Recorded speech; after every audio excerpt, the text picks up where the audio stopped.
मैं ज्योतिर्विद डॉक्टर गजेंद्राचार्य, प्रकाशक विशाल ज्योतिष कार्यालय, 37/3, बोध गया मठ, बैजनाथ कमच्छा, वाराणसी से यूट्यूब चैनल के माध्यम से अपने सभी सब्सक्राइबर लोग के लिए तथा संपूर्ण देशवासियों के लिए अपनी 25 रचनाओं में यह स्वर्णिम रचना बृहद ज्योतिष रहस्य है, जो कि 5151 पृष्ठों में 5005 कुंडलियों से युक्त शुद्ध हिंदी भाषा में 5 खंडों में विभक्त है।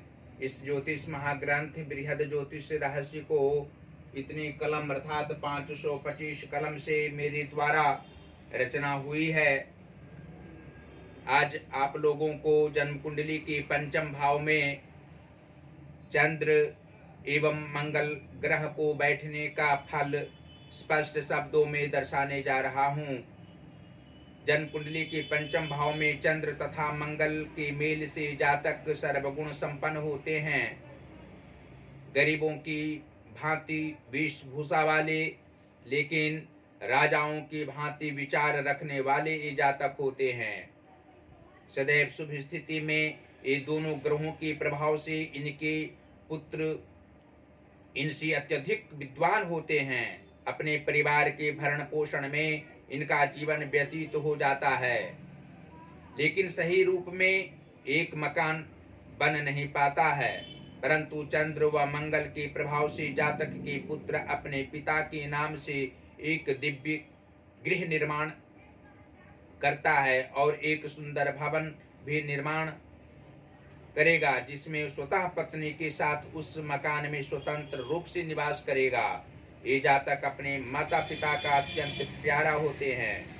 यदि जातक बुधवार को भगवान गणेश की अर्चना ध्यान प्रेम पूर्वक करते हुए उस दिन उपवास रखें, तो चंद्र तथा मंगल संतान सुख अधिक रूप में देते हैं और आत्मज्ञान की प्राप्ति होती है। जातक के कोई भी परिवार को शारीरिक कष्ट नहीं होते हैं। कृषि क्षेत्र में सफलता नहीं मिलती है।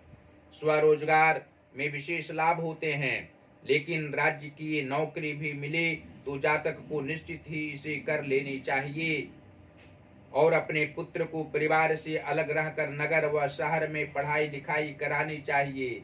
आयु के तीसरे पन से पारिवारिक सुख जन्म स्थान से पश्चिम दिशा कर्म क्षेत्र में अवश्य ही होगा। और स्पष्ट रूप से आप लोग जान सकते हैं कि जन्म कुंडली के भाग्य भाव के स्वामी मंगल ग्रह हों तथा धन भाव के स्वामी बुध ग्रह हों, तो पंचम भाव स्थित चंद्र एवं मंगल के प्रभाव से जातक का भाग्य 28वें वर्ष के उपरांत सही रूप में उदय होता है। आयु के 48वें वर्ष के उपरांत भी जातक का भाग्य किसी भी रूप में कम नहीं रहता है। वृद्धि धन संपदाओं की हो निश्चित रूप से होती है और अपने विचारों पर जातक रहने वाले होते हैं। उच्च विचार इनके होते हैं। परिवार के लिए मर मिटने वाले होते हैं। धन का अभाव रहने पर भी मानसिक तनाव इनको नहीं रहा करता है। ये अपने विचारधाराओं पर सभी अवस्थाओं में रहा करते हैं। और जन्म कुंडली के लाभ भाव के स्वामी बुध ग्रह हों तथा विद्या व संतान भाव अर्थात पंचम भाव के स्वामी गुरु बृहस्पति हों और चंद्र एवं मंगल यहाँ विराजमान हों, तो निश्चित रूप से जातक लाभकारी व्यक्ति होते हैं। इनकी किसी भी कार्य में हानि की संभावना नहीं रहा करती है। ये अपनी क्षमता के अनुरूप कार्य करने वाले होते हैं। संतान सुख इन्हें अवश्य ही होते हैं। पुत्र सुख होना स्वाभाविक है। इनकी विचारों पर चलने वाली सभी स्थितियों में इनके पुत्र होते हैं। इनकी सेवा करने में वह निश्चित रूप से अग्रसर रहा करता है और हृदय का साफ होना उसे स्पष्ट है। जन्म कुंडली के कर्म भाव के स्वामी शुक्र ग्रह हों तथा मातृभाव के स्वामी मंगल ग्रह हों, तो पंचम भाव स्थित चंद्र एवं मंगल के प्रभाव से जातक को कर्म में व्यवधान उत्पन्न अवश्य होता है। इनके सहयोगी वैसे नहीं होते हैं जिस प्रकार चाहते हैं। शांति चाहने वाले जातक होते हैं। अपने कर्म में लगे रहना स्वधर्म समझने वाले होते हैं। किसी की बातों में आने वाले ये नहीं होते हैं। माता का सुख इन्हें अवश्य ही प्राप्त होता है और शारीरिक कष्ट माता को होने पर इनको मानसिक कष्ट अधिक रूप में होता है। अपनी माता के लिए ये जातक हमेशा मर मिटने वाले, उनकी सेवा शुश्रूषा में लगे रहने वाले और उनकी आत्मा के अनुरूप चलने वाले, उनकी इच्छाओं का पालन करने वाले होते हैं। और अंत में यह आप लोग जान सकते हैं कि जन्म कुंडली के सप्तम भाव के स्वामी शनि ग्रह हों तथा लग्नेश सूर्य ग्रह हों तो पंचम भाव स्थित चंद्र एवं मंगल के प्रभाव से जातक को व्यक्तिगत क्षेत्र में धन की हानि अवश्य होती है। धन की हानि होने पर भी मानसिक तनाव इनको कम होता है।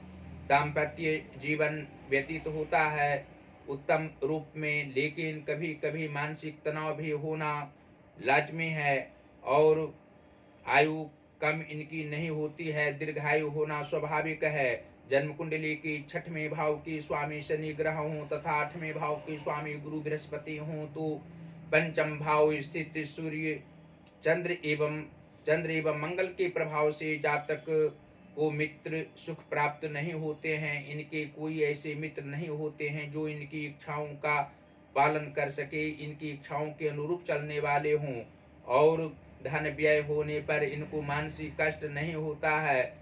ये जातक सदाबहार जीवन व्यतीत करने वाले होते हैं। अपनी इच्छा के अनुरूप चलना स्वधर्म समझते हैं, किसी की बातों में नहीं आने वाले होते हैं। और जन्म कुंडली के नीच भावों में यदि शुभ ग्रह मार्गी ग्रह बैठे हों और उच्च भावों में पाप ग्रह बैठे हों तो चंद्र एवं मंगल के प्रभाव से पंचम भाव स्थित ये दोनों ग्रहों के प्रभाव से जातक को कभी कभी मानसिक कष्ट हो सकता है, शारीरिक परेशानी भी हो सकती है और आर्थिक समस्या आकस्मिक रूप में खड़ी हो सकती है। इसके लिए शनिवार को पीपल वृक्ष के नीचे सुबह या शाम बेला में मिट्टी का दीपक अवश्य ही दिखाना चाहिए। सफेद तिल और सफेद बत्ती से दीपक जलाना अनिवार्य होता है। 1.25 वर्ष तक यदि दीपदान जातक पीपल वृक्ष के नीचे शनिवार को करें तो चंद्र एवं मंगल के प्रभाव से आत्मिक सुख सभी अवस्थाओं में प्राप्त होगा, मानसिक परेशानी नहीं होगी। और सूर्य की आराधना भी जातक को अवश्य ही करनी चाहिए। भगवान शिव की पूजा पाठ करने से मनोवांछित फल प्राप्त होगा और अनेकों प्रकार के कार्यों में मन लगेंगे और उससे सफलता भी अवश्य ही प्राप्त होगी। अंत में फिर इस ज्योतिष महाग्रंथ बृहद ज्योतिष रहस्य को मंगवाने के लिए आप लोग को अपने अपने घरों में कहेंगे। किसी भी विद्यालय में इसको मंगा सकते हैं, रखा जा सकता है। महाविद्यालय हो या विश्वविद्यालय हो, हर जगह इस ज्योतिष महाग्रंथ को मंगवाने का प्रयास करें। हमारी सभी रचनाओं को भी आप लोग अपने अपने कार्यालय पुस्तकालय में मंगा कर रख सकते हैं। इससे आप लोगों को आत्मज्ञान शास्त्रों का ज्ञान प्राप्त होने से निश्चित रूप से नाना प्रकार के सुखों से आप लोग वंचित नहीं रहेंगे और निश्चित रूप से बृहद ज्योतिष ज्ञान आप लोग को होगा। ज्योतिषी से मिलने की आवश्यकता नहीं पड़ेगी। ज्योतिर्विदों की भांति आप लोग आत्मज्ञानी हो सकेंगे। और प्रकाशिकीय कार्य हम करते हैं। हिंदी का पुस्तक यहाँ से प्रकाशित होता है, संस्कृत का पुस्तक प्रकाशित होता है और इंग्लिश का बुक भी प्रकाशित यहाँ से होता है। आप लोग अवश्य ही यहाँ संपर्क करके अपनी अपनी पुस्तकों को प्रकाशित करा सकते हैं। शुद्ध धन ही यहाँ उचित रूप में लिया जाता है। कम समय में पुस्तक प्रकाशित करके यहाँ से दिया जाएगा। हमसे सीधा संपर्क कर सकते हैं। पहला संपर्क का नंबर है जो व्हाट्सएप नंबर हमारा है 94512287 दूसरा नंबर है जो पेटीएम नंबर हमारा है 88407617 और 92। आप लोग निश्चित रूप से इंस्टाग्राम पर हमारा ज्योतिष महाज्ञान जो अकाउंट है उसको अवश्य ही आप लोग खोलें और देखें। मेरी 25 रचनाओं में 18वीं रचना वाक्योपदेश है, जो कि 3333 वर्णानुक्रम वाक्यों में उद्धृत है। उसका एक एक वाक्य प्रत्येक दिन वीडियो बनाकर हम देते हैं। आप लोग अवश्य उस वीडियो को देखें। फेसबुक पर भी सभी वीडियो को आप देख सकते हैं। फेसबुक की आईडी हमारी है गजेंद्राचारी ज्योतिर्विद। उस आईडी को आप खोलेंगे तो अवश्य ही हमारी सभी वीडियो को आप लोग देखेंगे और हमारी वीडियो को देखकर सही ज्ञान, ज्योतिष का ज्ञान और जो विषय पर वीडियो हम जो देते हैं सभी विषयों का ज्ञान आप लोग को प्राप्त हो सकता है। जो समझ में नहीं आवे हमसे सीधा संपर्क आप लोग कर सकते हैं, उसका समाधान हम प्रेम पूर्वक करेंगे। और ज्योतिष महाज्ञान जो हमारा चैनल है उसको अवश्य ही आप लोग सब्सक्राइब करें, घंटे का बटन दबाना कदापि ना भूलें और निश्चित रूप से शेयर भी हमारे वीडियो को आप लोग करते रहें। भगवान शिव की असीम कृपा आप लोगों पर सदैव बरसती रहेगी। माता अन्नपूर्णा की कृपा भी रहेगी और भगवान संकट मोचन की भी असीम कृपा आप लोगों को प्राप्त होती रहेगी। आप लोग सदैव स्वस्थ रहेंगे, प्रसन्न रहेंगे और परिवार गण के साथ आनंदित रहा करेंगे। हमारी सभी रचनाओं को आप लोग पढ़ते रहें, देखते रहें, सुनते रहें और आत्मज्ञान प्राप्त करते रहें। इसी कामनाओं के साथ धन्यवाद।